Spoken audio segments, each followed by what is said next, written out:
You find yourself lost in Irvingland.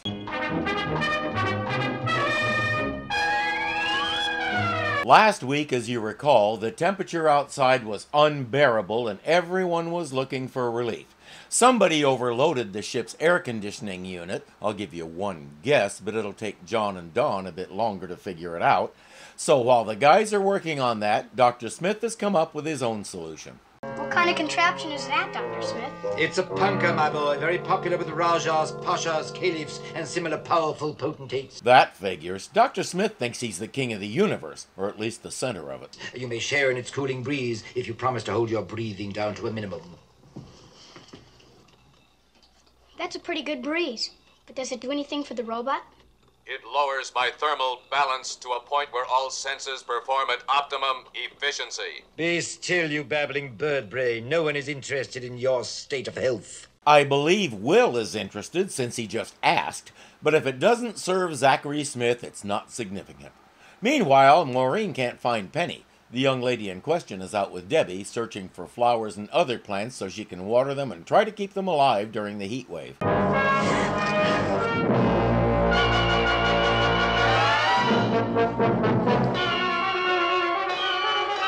Oh no! A guy in a gold suit who moves like this! How will they ever get away? Well, being Penny, she won't. She'll try to make friends. It's what she does. Don't be afraid, little girl. He won't hurt you. Who are you? I am Sesmar. This is Radeon. It's a little easier to make friends with the gold guy now that he's been switched off. Radeon is an android. Sesmar there built him. His goal is to create the perfect man, the epitome of humanoid evolution. Who are you? I'm Penny Robinson. What were you doing to that growth there? Like every brilliant TV scientist, he's far enough up his own where he wasn't looking that he's lost the ability to understand things like beauty. If it isn't functional in some way, it's beyond him.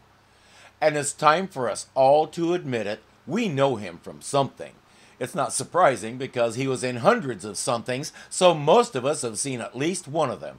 His name was John Abbott. One of his most famous roles was as the leader of a civilization in the original Star Trek. The Klingons were trying to recruit this planet for their empire, and Kirk and the Enterprise were trying to stop them. Our man here kept insisting that his people wouldn't fight for either side. They'll stay neutral and at peace, thank you. Kirk kept insisting that the Klingons would force them to fight, but boy did he have a surprise coming. Season 1, Episode 26, called Errand of Mercy. Enjoy. Don't you think it's beautiful? Beautiful. What scale does one use to measure this beautiful? Well, around 1979, a friend of mine came up with one, at least for measuring what he called feminine pulchritude. He was really desperate for a girlfriend. See, according to him, and bear in mind I'm only telling this for the absurd humor of it, Helen of Troy was so beautiful her face launched 1,000 ships to rescue her from the Trojans. So we have our scale. 1 Helen equals 1,000 ships launched. Therefore, a millihelen would launch 1 ship. A microhelen would get a guy in a small rowboat or dinghy to row across the lake, and a picohelen would make the captain scuttle the ship.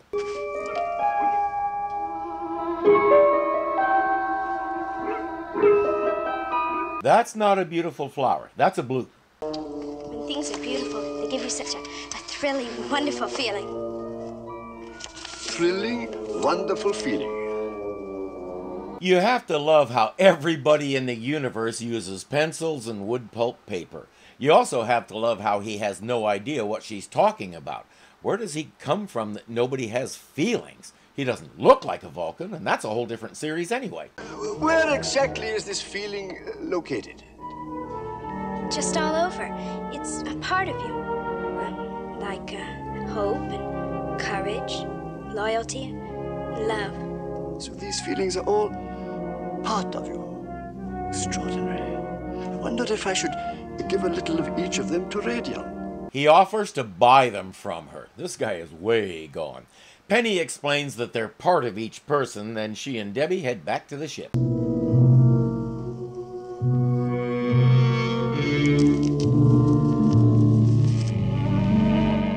Obviously, you are lacking in feeling. That must be corrected. He's had enough exercise for one day. Take him back to the ship.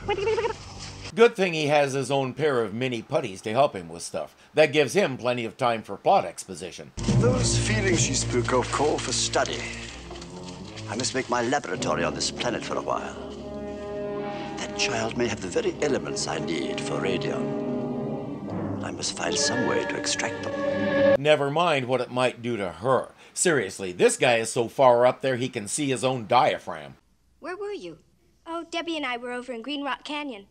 I gave most of my water to a flower. A flower? And that's not all. While I was watering it, a strange creature appeared. At first, I didn't know what he was going to do. A creature? Then Sesmar showed up, and he told me that... Come on, you're going to go right home with me. I'm going to put you in a cool bath. I think you've got a touch of heat stroke. Mom! Okay, look, this is getting old. You didn't believe her when she told you about the voice in the cavern on the other planet. That turned out to be true. You haven't believed Will several times when he told you about something or someone he encountered, and they all turned out to be true. You are on an alien planet where anything can happen and probably will. So if one of the kids tells you they saw a goat with a giraffe's neck and a duck's head, believe them and go look for it. You never know, it might be good to eat. I could have had this fixed much earlier, you know, if only I'd had the time. I'm sure you could have, Dr. Smith. He was busy getting punked. Well, don't overload it, Dr. Smith. Never fear, Smith is here. Anytime he says that, everyone within earshot should run for the hills or tackle him. Ah, it's working. Perhaps just a trifle more. Told you. Don points out that Smith is a walking disaster because he's so selfish. He made his punka from insulation he stole from the food storage unit. He was responsible for overloading the air conditioner in the first place because he rerouted a bunch of stuff to his cabin, never mind everybody else. When the truth comes out, Don says, I've had it with him. Either he goes or I go. Dear friends, rather than place you on the horns of a tragic dilemma, and in the interest of harmony, I am quite prepared to voluntarily remove myself from the camp. Is no one going to stop me? Well, you did volunteer to leave, didn't you? You volunteered and they're assuming you meant it. He can't believe nobody is trying to stand up for him, despite the fact that he has personally harmed and alienated every individual member of the crew in some way. Like all people who are intimately wrapped up in themselves, he doesn't get it. Off in the middle of somewhere, he's made himself a bed and another punka. This time he has to operate it himself. Oh, the pain. In the morning, when their consciences begin to trouble them, they'll come and get me. Indeed they will. Down on your knees, Major, and beg forgiveness. I'd be very careful about the way you're pointing. If you turn that hand over, you get kicked off the air.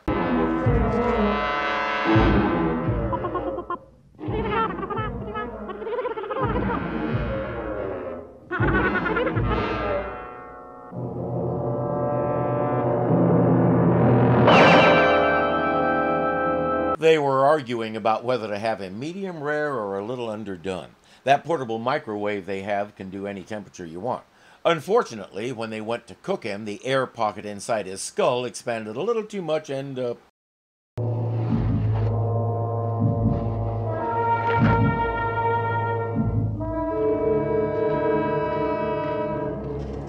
Dr. Smith's mind is so easy to control, I have no doubt Hazel could do it. He'd try to tell you it's because great minds are more susceptible. That don't make no sense at all. They put him in some kind of transport box, we get some Irwin Allen pyrotechnics, and he finds himself in Sesmar's lab. Are you the Sesmar she was babbling about? She told you about it. Did she also tell you that I tried to buy some of her feeling for beauty, loyalty, love, and that sort of thing? My dear sir, I am not the child's father. I am Dr. Zachary Smith. And let me assure you that I have nothing whatever to do with any of them. Neither of these two is listening to the other. It's a good thing there's a camera and a boom mic in the room or nobody would ever know what was said. My little laboratory assistants agree with me. I'm rather proud of those little devils. After all, I made them out of nothing much but string and baling wire, to use one of your earthbound colloquialisms, Doctor. First, how do you know any Earth colloquialisms? How do you know to use them since nobody's told you yet that these people are from Earth? How do you know to speak English, etc., etc., etc.? Second, that's not an Earth colloquialism. It's an early 20th century American colloquialism. It came from the days of the Model T and Model A cars. Baling wire isn't used anymore. It's been replaced by synthetic twine that's much easier to work with. But for over a century, hay bales were held together with strong but flexible strands known as baling wire. It was soft and easy to cut and bend, but it had enough tensile strength to hold 100 pounds of hay together in a bundle. Those characteristics made it useful for who knows how many applications. And according to my dad, who owned both a Model T and a Model A at some point, all you needed to work on one of those was some baling wire and an adjustable wrench, or crescent wrench if we go with the official name. He had his own name for it. He rather affectionately dubbed it the fist skinner. When he is finished, he will be the very acme of organic perfection and beauty. He will be the prototype for future generations of biophysicists to look up to and try to surpass. But they never will. Dr. Smith has a characteristic that you might or might not want to give to Radeon. Tell me, dear sir, would you have any interest at all in taking him to Earth? I could be your guide when we got there. We could surely negotiate a fabulous contract to make hundreds like him, a whole army of Radeon. Silence! Yeah, that characteristic is known as selfish opportunism. Sesmar has his two minions bring Smith to a seat, and he scans Smith for more feelings that might be good for Radeon to have. Sly, lazy, cowardly, sycophantic. Extraordinary. There's nothing useful about you at all. You know, it's a lousy job, but somebody had to tell him. The pseudo-elves have an idea: reduce him to his basic chemical components and put him back together in a better, more useful form. Stand over there, Radeon.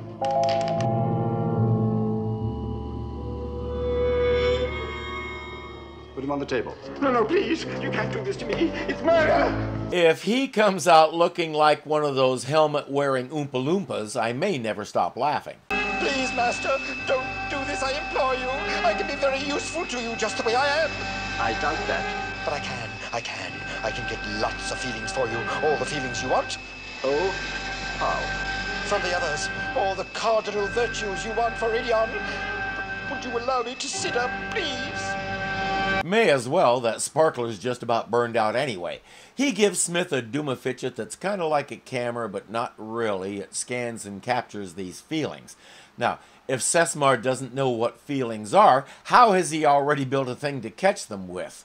Well, it started out as a fly trap, but the spoiled meat he used as bait came to life, and things just sort of developed from there, and here we are.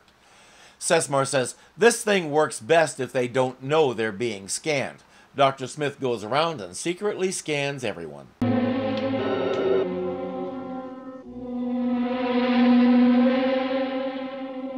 That's odd. For a moment there I just felt so negative. He scans Maureen and all the kids. Now he just needs John and Dawn. Oh, there they are. He scans both of them under the pretext that this thing is a camera and he wanted pictures of all of them to help ease the loneliness of exile. The feelings are captured on what Sesmar calls transferation plates. Let's see how Radeon likes them. Beautiful. Beautiful. Magnificent! Why did you do that? He may have an allergy. That's a human quality too, you know. No. Clearly, personal contact with the donor of these qualities is necessary. Watch the place while I'm gone and clean up this mess. As quick as he's gone, Smith grabs Radeon's control and puts him to work. This could be a problem if it's anything like the last time he took control of a robot. Sesmar finds Penny and she brings him to the ship, basically saying, hey everybody, come meet my heat hallucination. Who are you? What do you want here? Hello to you too. Oh, I have lived on this planet for almost a year now, according to your reckoning. I believe that gives me some sort of eminent domain, doesn't it, in your peculiar terminology? It's Sesmar, Mom. Sesmar. Oh, well then you're... As you can see, I am quite real. I repeat, you're on an alien planet. The kids don't need to make up strange people and things. There's plenty of real ones out here. So listen to them. And by the way, he has a gadget on his wristwatch that he just used to fix your air conditioner. Maybe try being a little nicer. He's giving them all kinds of useful gear, and he says it's payment for the transferator images of them that he got. Did you get those from Dr. Smith? Oh, he was a most willing worker in the interest of science. You mean in the interest of Smith? You must be Major West. That's right. He's no more fond of you than you are of him. Well, as you have probably guessed, I am a biophysicist. Deposited on those plates are the code symbols of all the qualities that make you what you are. Sure, and taken without our consent. He says the transferator, shouldn't that be transferinator? Works best when the subject is unaware of it. But that doesn't mean you can't get consent first, then catch them when they aren't looking. He says, now I can put all those wonderful qualities of yours into Radeon. He's outside. He'd like to thank you personally. What do you say, Dad? Shall we go? It certainly aroused my curiosity. Mine too. And mine. Don is against it, but he's the only one. He says, if we go, we're taking the chariot because we may need its firepower. What firepower that might be, I don't know, because they've never given any indication that the chariot had weapons before. Away they go. Warning! Warning! Biophysical experiments extremely dangerous to Earth people. Repeat, extremely dangerous. Warning! Warning! I won't bother pointing out that he's a little late, and I also won't bother asking why. They all get in that transport thing of Sesmar's, and the next thing they know, kaboom, they're in his lab. He gathers them all around Radeon's table. Thank the young man, Radeon.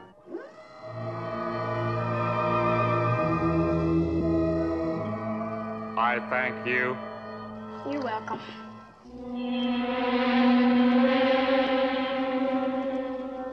He sure has a warm handshake. A human handshake. No human handshake ever did what that one just did. He shakes hands with everyone in the family. Maureen, wait. John, I don't like this handshaking business. It's just a formality. Exactly. Oh, fine. All right, I'm going back to the ship. I'll pick up some gear. I'll meet you at the drill site. Don's not family yet. Who appointed you, meteorologist? I am self-appointed, by default of others. What others? All others. Oh, that's just great. Someone has to mind the store.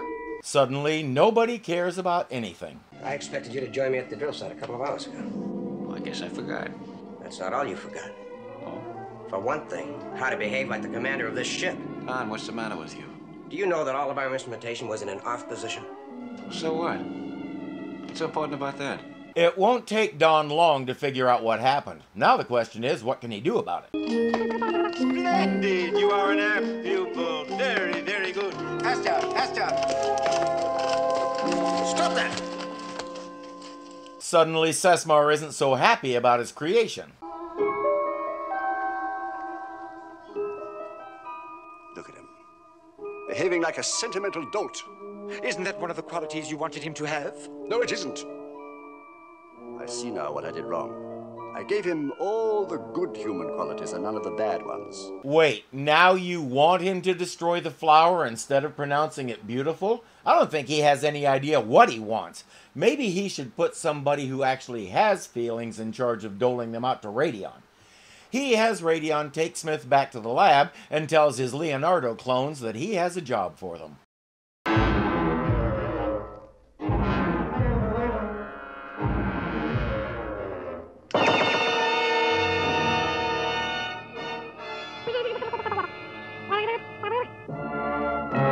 When Don comes out of it, he's in hell. Everybody has their own conception of what hell might be like, their own mental image of what it is and what it looks like. Being handcuffed to Smith is Don's. I want you to know, Sesmar, that the minute I'm out of this mess, you and that precious masterpiece of yours has had it. Don't threaten him, Major. He can easily reduce us to our basic chemistry. Just my luck. Being hooked up with a spineless character like you. Far too good for you. Now that should be perfect. Nice going, guys. If they really want to mess up his plans, they should kiss. Especially when he forces them to shake hands with Radeon. Work a little homophobic bicuriosity into Radeon, and Sesmar might have to go back to the drawing board. Well, how do we get out of this? You're supposed to be the electronic genius. You tell me. That's funny. What's funny? Well, I haven't changed. Neither have you. You didn't depersonalize us the way you did the others. He says, I think it's because we were aware of the transferation thing. But wasn't the physical contact with Radeon supposed to do the transferation anyway? This is confusing. In any case, Don isn't sure whether Radeon has their qualities or not. Only one way to find out, Ask him for help. See that machine over there, Smith? That activated these magnetic manacles when he locked us in. If we can get Radeon to turn it on again, I think I've got a way to short-circuit it. Have him turn it on or have him turn it off? Isn't it already on? Dr. Smith calls Radeon over and asks him to adjust the machine and loosen the manacles just a smidge.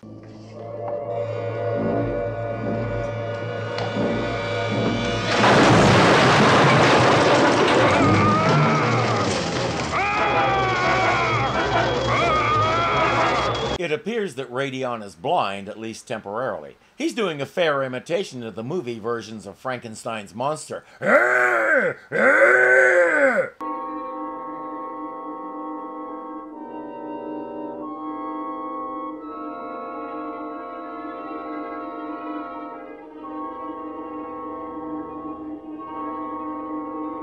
Nice job of being sneaky.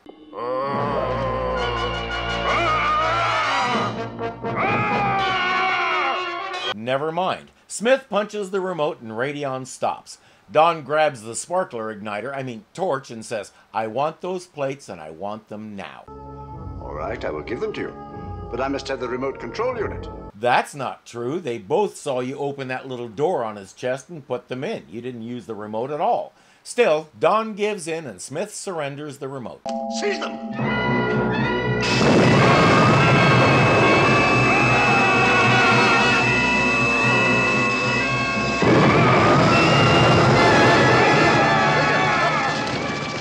Stop, Radeon! Stop! Does he really imagine that Don didn't expect that? He's military. He knows all those tactics and mind games, and he's better at them than Sesmar is. But now Radeon is chasing them, and they don't even have time to stop and use the torch to cut the chain off. They run back to the ship, where John isn't especially concerned about anything.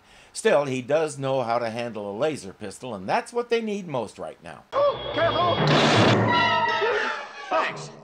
I'm finally rid of you, Smith. That goes double for me, Major. He's a really good shot. Made the whole mess disintegrate and didn't even scorch the fabric. But Radeon is here, and the laser pistol won't affect him. Android. I am a robot. Robot. Affirmative. Friend.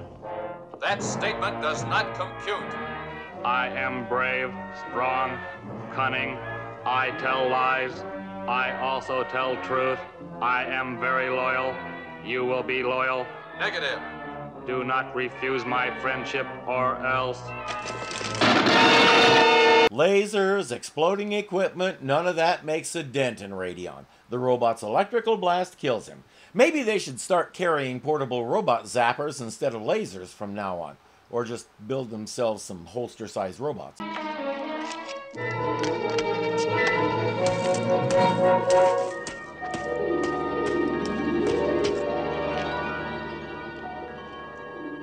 Don't ask how that works. You'll hurt yourself or someone else. My whole life's work shorted out.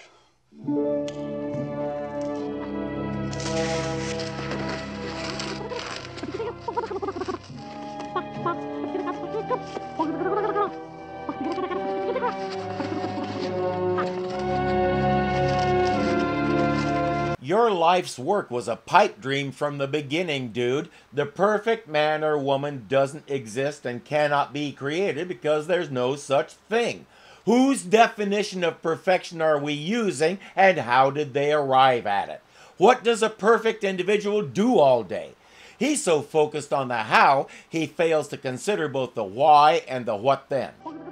And if you think that's not some great acting, staying stiff and motionless like that with everything going on, try it. That's Dawson Palmer. He usually didn't get credited, but we've already seen him 10 times before this, and we'll see him another 5 times after this. His main role was stuntman, but he was known as the resident monster on the Lost in Space set. If they needed someone in a critter suit, he got the call. He also did a couple of monsters in Voyage to the Bottom of the Sea, another Irwin Allen show. He was very good at what he did, but he didn't get to show it for very long. He was killed in a car accident in 1972. He was 36. Well, I must return to my home and start all over again. Would consider selling him, I suppose. Make us an offer. Smith!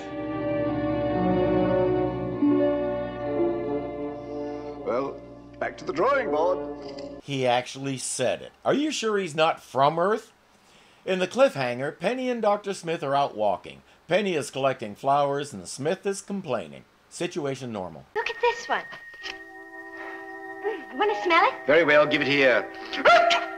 My allergy. Oh, Penny! Oh, Dr. Smith, what is it? It's a big terrarium, can't you see? Penny wants to investigate. Smith wants to hide behind her and whine. Come no closer. We don't mean you any harm, sir. We're friends. Indeed we are. I have no friends. They're cannons. Cannons? And they're pointing straight at us. Don't shoot. I'm innocent, and so is she. It's gonna fire. No, no. The parallels to Frankenstein in this episode are pretty obvious. Trying to come up with the ideal human by artificial means is going to be doomed to failure. But there is a way we can create a much better humanity. Each of us be more loving, more sharing, more accepting, more caring about others in words and in actions. That's how I can create a better human, create a better me. I'll see you next time you find yourself lost in Irvingland.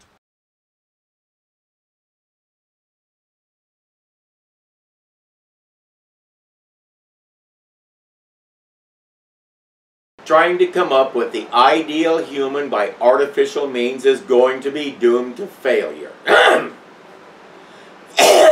Especially when puberty hits.